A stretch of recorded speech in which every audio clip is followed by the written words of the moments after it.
Tere, te vaatate Eesti Kaitseliidu juubeliaasta saatesarja 21. saadet. Me tahaksime teile selles saates rääkida sellest, kuidas kulgevad Harju malevas sõdurioskuste kursustel laskeõppused.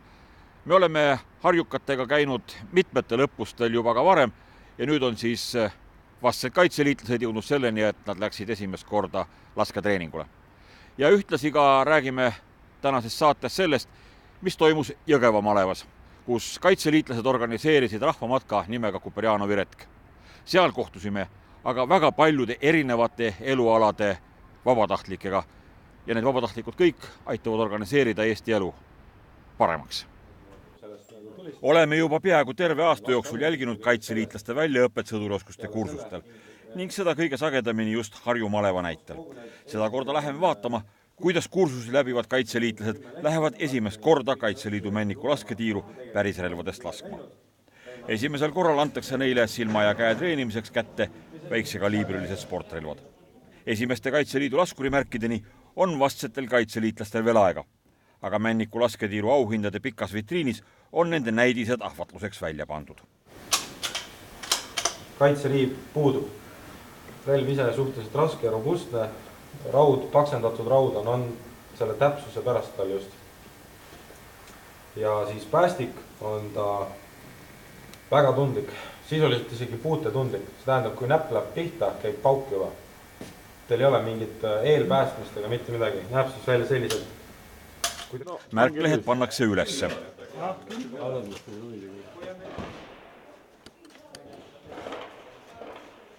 Meie viimasest saatest on möödunud mitu nädalat ja vahepeal on Harju maleva sõdurioskuste kursuste ülem Rene Aluste saanud auastmes ülenduse, noorem veeblist veebliks.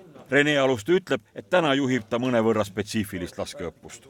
Selle siis asja eesmärk on esiteks siis, et nad õpiksid päästmistsüklit korralikult teostama ja kas nad teevad seda õigesti või ei, siis ma näen sihtmärkidest, tulemustest. Siis selle paukmoona treeningu mõte on siis see, et nad saaksid üle nii nimetatud paugu hirmust.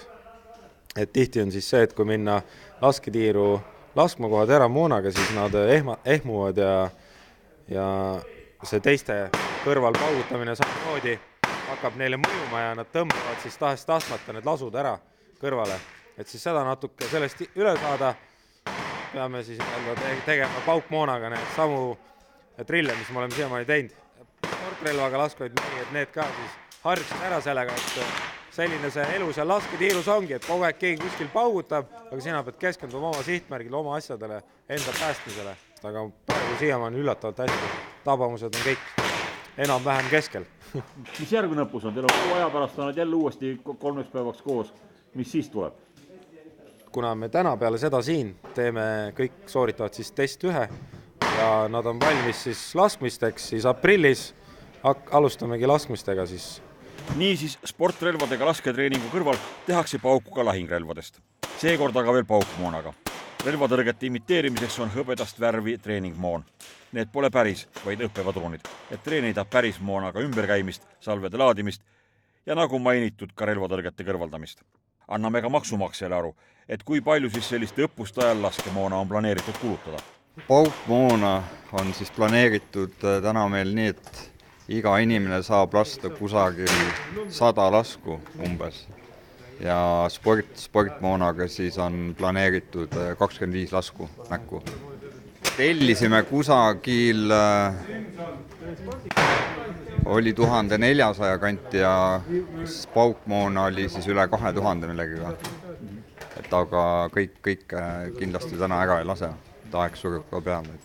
Väliharjutustel ütleme sõduril päevas lasta 6 salvet, see on nagu normaalne.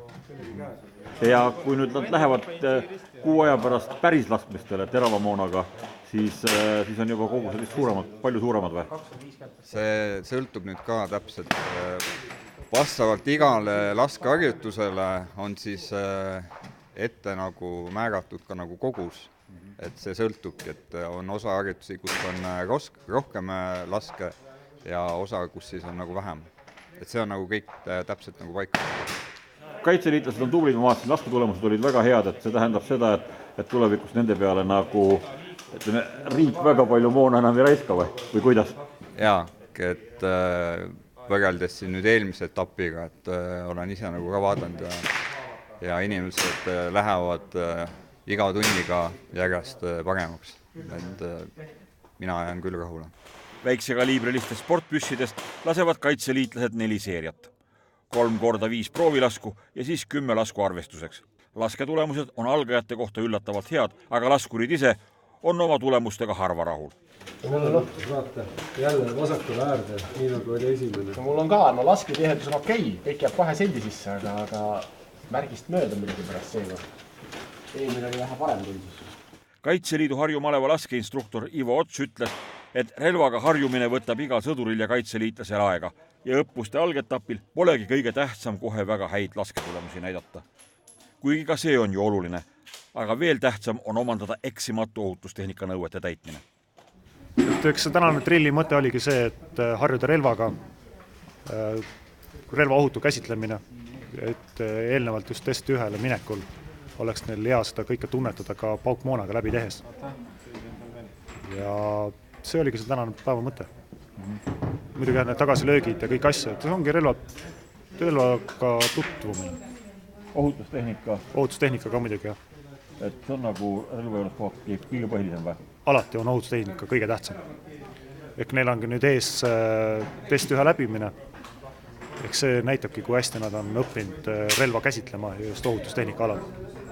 Kas sina instruktorina oled sellega rahul, mida praegused kursuslased on oma oskust näidanud või? Jaa, sellega võib rahule jääda. Et muidugi eks see harjutamist ja õppimist veel nõuab, aga jaa, lõpptulemusega praegult võib täiesti rahule jääda. Ei julged minna 6 aja pärast samade meestega ja naistega suurtele laskmist teravamoonaga? Eks see muidugi praegu see test 1 näitab siis nüüd reaalselt, kuidas nad oskavad relvaga käsitleda, aga täna, mis ma nägin, laias laastus võib rahule jääda küll. Vabandus laske asend, vaenda lävitada 2 lasuga. Tuli vaba.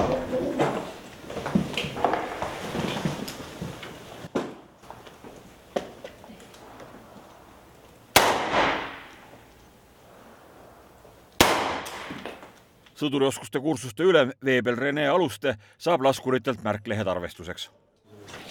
Ma osalen ka, jah, sest et siis ma ei pea kellegi raudida.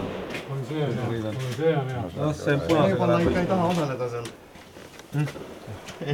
Selles mõttes, et kui ma siit ei loe 10 lasku ka välja, siis ma ka nagu kahtlen. Aga 1, 2, 3, 4, 5, 6, 7, 8, 9, 10. Mis on aga sõdurioskuste kursustel osalejate jaoks selle lõpusel kõige olulisem? Tõrgete eemaldamine peaks nüüd väga pikaks ajaks selge olema. See ohutustehnika on ka selge ohutustehnika või? Jaa, ohutustehnikale pööratakse hästi palju tähelepanu ja instruktorid on selles mõttes vägagi hoolsad ja seda on hea näha, et on nagu reaalse kogemusega ja oskavad tuua välja siis tähelepanekuid, mis võivad tegelikult lahinguväljal väga kasulikuks osutuda. Kui ohutus on paigas, siis on võimalik ka väga edukalt päris elus hakkama saada või päris väljal hakkama saada. Et kõik said pihta, ma just, et esimesel laskmistel probleemi tekib sellega, et ei saa sihtmärgile pihta. Kõige tähtsam, mis sellistel Kaitseliidu õppustel silma hakkab, on kaitseliitlaste motiveeritus ja väga kõrge distsipliin, mida kõrvaltvaataja võiks kirjeldada ka lihtsalt kui asjalikust.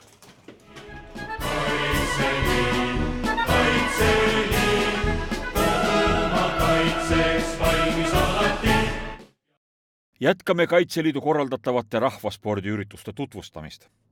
Vanem põlvkond mäletab oma noorusajast, kui populaarsed olid 1960-ndatel ja veel 70-ndatelgi kõikvõimalikud rahvamatkad. Nende korraldamiseks leiti igasuguseid põhjuseid, alates suve- ja taliolümpiamängudest kuni toonaste riiklike tähtpäevadeni välja. Kaitseliitlastest vabatahtlikud on aga võtnud vabas Eestis selliste rahvaspordiürituste korraldamise enda kanda. 2. märtsil startis Puurmani mõisast juba 4. korda Kuperjanovi retk. Retk on pühendatud 1919. aasta jaanuaris toimunud Julius Kuperjanovi partisalisalga lahingrännaku mälestusele. Juba tänavuse Kuperjanovi retki registreerimisel oli märgata rahva rohket osavõttu. Loomulikult võtsid rahvaspordiüritusest osa ka Võrust saabunud Kuperjanovi pataljoni ajateenijad ja ohvitserid. Puurmani mõisa trepile ilmus legendaarne leitnant Julius Kuperjanov ise ja saatis koos Kaitseliidu ülemaga retkel osalejad teele. Kallid kaitseliitlased, Eesti sõdurid, kogu meie riik on enamlaste poolt sisse piiratud. Nende tahtmise all ägab meie kodulinn Tartu. Et taganemine seab iga päevaga aina suuremasse ohtu meie isamaa saatuse, teatan ma teile, kui kõige truimaile sõjameestele oma pataljoni sündimise kavast siin Puurmanis ja praegu. Viivitamatult peame jõudma Tabiverre, selle enda kontrolli alla saama ja hoidma. Kaitseliitlastele ja teile täna meiega liitunud kooliõpilastele ja teistele vabatahtlikele kinnitan veel, et enne kui algab kevad, oleme me Tartus tagasi. Ma võin teid kõiki tänasest päevast julgesti kutsuda. Minu partisanid. Siit algas Julius Kuperjanovi sõjamehed. Ja meie teiega läheme samuti. See ei ole meie sõjatee, aga ma ütleks, see on meie vabaduse tee. Nii kaua, kuni me saame ringi liikuda, teha seda, mida me tahame. Oma vabas Eestis, omas riigis. Nii et poisid, nautige samuti päeva kasarmutest väljas, olla oma rahvaga koos. Edu kõigile, head hetke. Aitäh!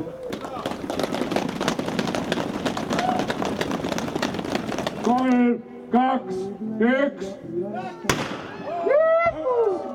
Kuigi Puurmani mõisa õu ja ümbruskond tundus olevat lumine, selgus, et sel aastal Kuperjanovi retke suusatades siiski läbida ei saa. Teed olid pigem jääs, lund sellel vaid kirme. Niisiis, 23 kilomeetrit Puurmanist Tabiverre on paras jalutuskäik ka kooliõpilastele. Rajal olid kontrollpunktid, kus kedagi otseselt ei kontrollitud, need olid pigem orienteerumiseks. Retkest osavõtjad said aga kontrollpunktides igasuguseid lisaülesandeid lahendada. Väike harjutus äkki, kui ta alkoholijoobes palju lisata oleks. Peale esimest 5 kilomeetrit saabusidki matkajad esimesse kontrollpunkti. Tule proovi siia kõndida ka minu juurde, kui ta seda tunne on, tule. Nüüd tuleb rada teha lõpuni nende kõndidega. Anname tere ka. Väga hea. Jutuajamistest selgus, et politseinikud on ka kaitseliitlased ja kaitseliitlased on abipolitseinikud. Kaitseliidu Jõgeva maleva Põltsamaa üksikkompanii korrakaitserühma pealik, politseivanem komissar Ivo Saarela. Et kuna ma olen ise samamoodi Kaitseliidu liige, siis see on mulle nagu südame lähedal. Et tulla appi ja viia siis üks punkt siin läbi. Et iga aasta oleme erinevaid asju siin läbi viinud, et inimestel vähe lõbusam seda rada läbida oleks. Millist kontrollpunkti te täna siis teete? Täna on siis meil alkoprillide kasutamine. See on siis näha, et mis mõju on alkoholil inimesele. Ja enne proovime siis, et kui ta kaine peaga see test läbi teha on ja siis hiljem, et mis oleks, kui 1,3 promilli joovet on, et kuidas see test siis läbi teha.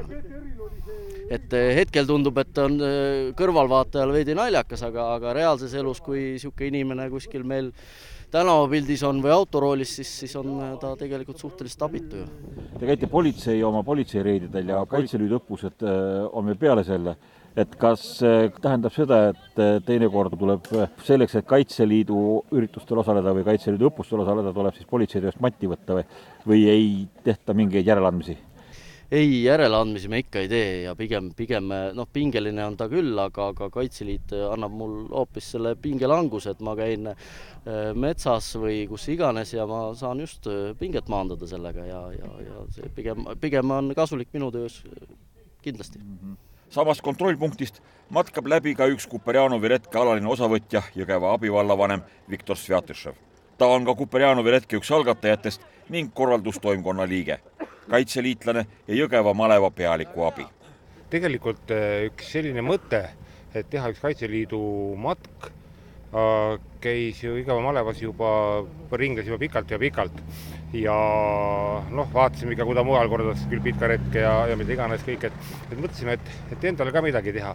Ja tolleks maleva pealiku siis eestvõttel sai see asi ära korraldatud ja mis ta on nüüd, et kui võtame Jõgeva maakonda, siis Jõgeva maakonnast on ju tegelikult, mida on vaja ka kõigile teadvustada, meil on ikka väga palju iseseisvusega seotud tegevusi või sündmusi, alates, et Eesti lipp Põltsamaal, Jaan Poska Jõgeva külle alt, eks rahulepingu alla kirjutaja, Koperjanov alustas oma väejuhi teed ja Pataljoni alustas ju Puurmanist, et meil on nii palju, mida pakkuda ajalooliselt inimestele. No loomulikult rahvas on väga hästi vastu võtnud selle, et me niisugust patriootilist asja siin teeme. Mitmes kord see sul endal on? No ta on 4. kord ja kuna ma olen algataja juures olnud, siis mul ei ole midagi teha. Kuigi eelmine nädal olin veel pikali mõned päevad, mõtlesin, et kas ma ära taastun, aga ei saa jätta tulemata kõik 3 korda olnud, täna 4. kord ja olen alati seal juhtgrupis ikka lõpetanud. Oleme varasemates saadetes rääkinud, et Kaitseliidu ülem kindralmajor Meelis Kiili on oma eeskujuga alati sellistel rahvaspordiüritustel kohal ja tervisesportlased teavad rääkida, et matkates on kindraliga raske sammu pidada. Meelis Kiili on matkale tulnud koos abikaasaga ning kinnitab, et selline ongi nende peretraditsioon. No, me oleme kogu aeg koos abikaasaga väljas, kõikidel nendel retkadel olnudki. Ühel vist ei olnud. Ühel ei olnud, jah. Ja aeg-ajalt isegi järeltulev põlv on osa võtnud. Jaa, kutsu ka. Kutsu ka, jah. Praegu on käidud teil 5 kilomeetrit, praegu veel väsimust ei tunne, eks ole, 17 kilomeetrit umbes on ees. See oli jälle soojendus. Jah. Ütleme nii, et see on selle retke meeldib osa praegu.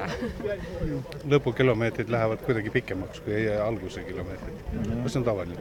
Perekond on teil võib öelda niimoodi, et sporditraditsioonidega? Ei saa nüüd öelda, et me nüüd nii sportlikud oleks. Mina ei saa enda kohta öelda, et ma mingi väga sport. Kunagi ikka on sporti tehtud, aga raskejõustikult küll rohkem, aga ei, me oleme liikuv perekond, ütleme aktiivne. Kumb teist on siis jalgsi käimises tugev? See on jälle hea küsimus. Ma ei tea, me teeme kõike koos alati, on ju. Meelis on ikka tugevam, ta tassib alati kotti ja tassib mind ka kogu aja lõpuks ja koera ka veel.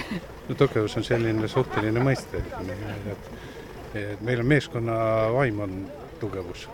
See teebki tugevus. Eks meil on ju ka samamoodi, me oleme ka inimesed. Laiskuse moment tuleb ka peale, aga siis üksteise uhal on alati ikkagi kodust välja aetud ennast. Kuperjanovi retk läheb aga edasi. Umbes 4 kilomeetrit pärast esimest kontrollpunkti on järgmine. Siin on Kuperjanovi jalaväepataljon välja pannud ka väikese relvanäituse. Küsitakse, kas matkajad teavad, mis relvad on lauale pandud ning õhupüssitiirus saab soovi korral kätt proovida.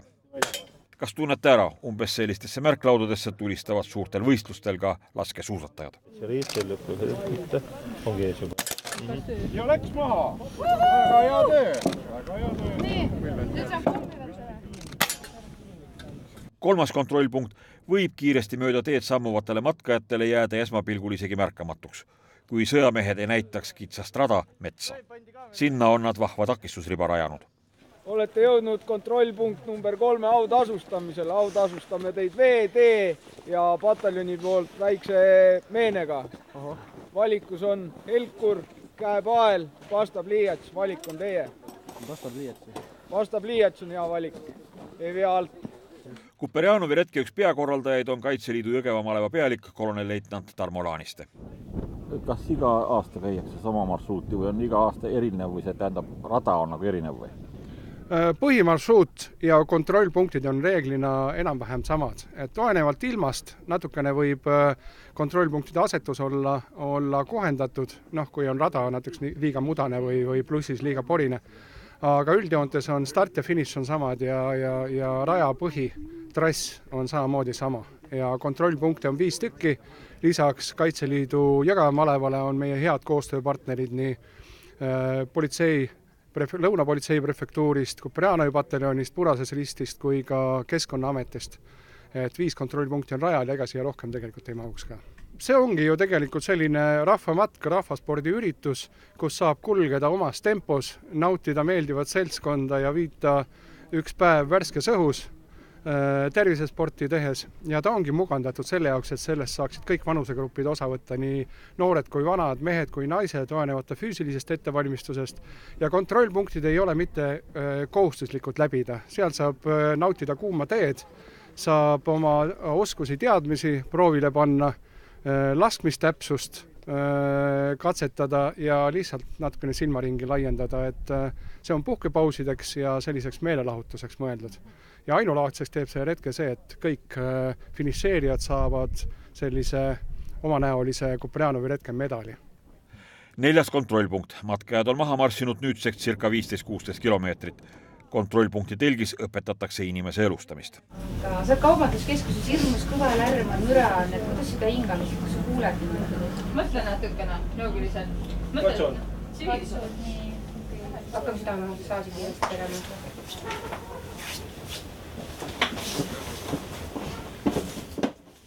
Natukene kõvasti teed. Jah, võis nii on. Väga hästi.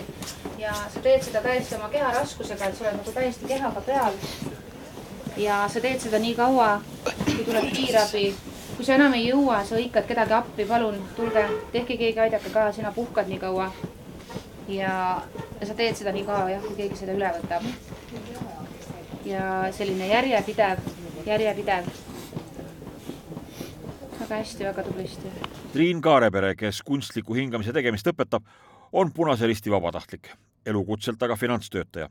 Punase Risti asjadega tegeleb ta oma vabast ajast. Nii nagu kaitseliitlased tegelevad riigikaitsega vabatahtlikult ja oma vabast ajast. Mida te siin matkal siis täpselt teete? Jah, me kuulume Eesti Punase Risti Jõgevamaa seltsi. Meil on selline rühm, kes käib siis väljas esmaabivalveid tegemas. Meie tööks ongi põhiliselt ennetus, esmaabi andmine ja täna olemegi väljas elustamisõpetusega. Et te olete samasugune vabatahtlik Punases Ristis ju nagu kaitseliitlased on vabatahtlikud. Jaa, me oleme vabatahtlikud enda töö kõrvalt, kõik teeme seda, et meil on selline 10-15 liikmeline rühm, kes siis käivad üritustel esmaabivalveid tegemas ja natukene ka siis õpetamas, nagu me täna teeme. Ja miks te käite? Annab see hea tunde või? Või on juba nii palju palgaraha teenitud, et võib nagu nüüd vabatahtlikuks minna? Jaa, see annab hea tunde selles mõttes, et korra aastas me käimegi kaubanduskeskustes, suuremates kohtades tegema sellist üritust, nagu Sinu käed päästavad elu. Ja kui seal kas või üks inimene saab selle tunde kätte, et ta julgeb inimesele ligi minna ja abi anda, siis on meie töö korda läinud. Et see ongi nagu põhiline. Vähemalt üks Triin Kaarepere kolleege oli, nagu meil jutuks tuli, lisaks Punase Risti vabatahtlikuna osalemisele ka naiskodukaitsja. Väärib imetlust, kui palju toimekad inimesed oma elus teha jõuavad. Muide, mida me selle saatesarjaga võib-olla kõige rohkem näidata tahamegi, on just see, kuidas Eesti riigis igal pool meie ümber on vabatahtlike töö ja tegevus. Kuidas vabatahtlikena ei kaitsta mitte üksnes riiki, vaid muudetakse elu meie riigis elamisväärseks, ohutumaks, toimekamaks, rõõmsamaks ning abivalmimaks. 5. kontrollpunkt. Keskkonnaameti loodushariduse telk.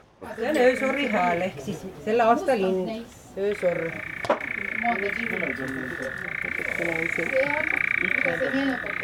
Lihtsalt raamatust ka. Ja siin on nüüd näha, vaatame, et kuidas ta peegeldab, aga siin on näha siis aasta liblikas, kus lahku sõrmik tiib. Selline pisike ongi. Et paneb oma tiivad kokku, siis võidakse tõepoolest koiliblika pähe arvata, et koiliblikas. Esimene asi, mida uue vestluspartneri juures märkame, on väike naiskodukaitse rinnamärk. Saage tuttavaks. Naiskodukaitse Tartu ringkonna Tammejaoskonna aseesinaine Piret Valge. Päriselus Keskkonnaameti keskkonnahariduse spetsialist. Siin on siis Keskkonnaameti selline rajapunkt ja tegeleme siin siis sellega, et natukene inimestele tutvustada loodust rohkem, et sellel aastal valisime teemaks aasta tegijad, ehk siis need, kes on meil valitud looduses aasta lind, loom, puu, sammal ja kõik, kes need iganes on, et neid on sel aastal juba 9 ja tutvustame ka rahvussümboleid, et seda kõike peaksid Eesti inimesed teadma. Ja saab siis siin telgis natuke nende kõikide asjadega natuke rohkem ka tutvuda. Piret, olete ise naiskodukaitsest, et kas kaitseliitlased ja need Kuperjanovi sõdurid ja on siis loodusasjadest ja keskkonnaasjadest ikka teadlikud ka või? Nii ja naa. et selle koha pealt, et mul on järjest suurem rõõm, et järjest rohkem teatakse ja kuna ma ise toimetan ka siin Jõgeva maleva õppehoones Kirnas, siis seal on niisugune väikene looduskeskuse osa, et mul on järjest parem meel, kui meil siin järjest tulevad inimesed ja nad natukenegi teavad. Ja sellepärast me siin ka retkel oleme, et natukene süstida seda, et kui sa tead loodust, siis oskad teda võib-olla natuke rohkem hinnata ja hoida.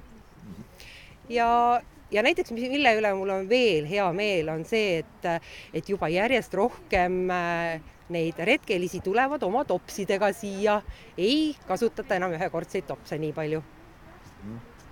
Et ei visata ära, eks ole? Ei visata, muidu oli veel see, et igas punktis võeti see tops, joodi ära, visati ära ja nüüd juba, kas on nüüd 2. või 3. aastat propageerime seda, et võtke oma tops kaasa ja minul on kui ma näen, et tulevadki oma topsidega.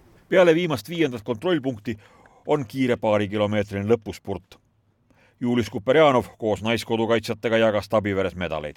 Kõik, kes raja läbisid, said raha kaela. Medal on ainulaadne, värviline ja sellel on kujutud Kuperjanovi partisani käise embleemi. Sellist embleemi kandis oma vormirõivastel juba vabadussõjalt circa 1200 meest. Paljud esimesed kuperjanovlased, nagu ka Julius Kuperjanov ise, olid Tartu ja selle ümbruse kaitseliitlased. Väga tubli!